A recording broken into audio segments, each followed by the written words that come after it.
माझे आम्ही म्हणजे रूम लोणावळ्याला कारल्याला गेलेलो, तिथे दर्शनासाठी चाललेलो.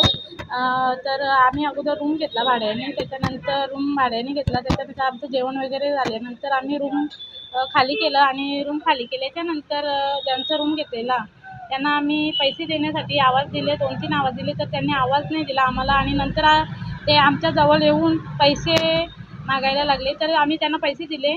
पैसे दिल्याच्यानंतर ते बोलायला लागले की तुमच्या ID द्या. तर माझे मिस्टर बोलायला लागले, तुम्हाला ID पाहिजे होता तर अगोदर मागायचा होता, जेव्हा रूम घेतला भाड्याने तेव्हा. तर ते बोलायला लागले नाही आताच पाहिजे. तर माझे मिस्टर बोलायला लागले का मी ID बरोबर नाही आणला, मी माझा कॉन्टॅक्ट नंबर देतो, नाव सांगतो आणि ॲड्रेस देतो. तर ते बोलायला लागले नाही IDच पाहिजे. तर माझे मिस्टर बोलायला लागले का ID नाही आहे, तुम्हाला म्हणजे तुमचे जे काही पैसे आहेत ते देतो, तरी तुम्ही मला ID कशाला पाहिजे, तुम्हाला पाहिजे होतं तर अगोदर मागायचं होतं. मग मी आमच्या फॅमिलीपैकी कोणाचा जरी दिला असता ना, तर फॅमिली माझी दर्शनासाठी गेले पुढे.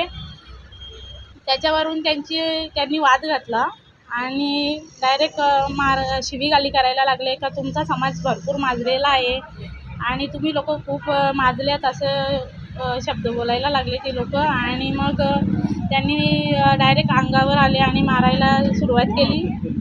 जे रूम ज्यांचा भाड्याने घेतलेला होता तीच लोकं होती, हॉटेल मालिकच होती काय ते. नाव होतं हॉटेलचं ते? Shri Ekvira apartment family room.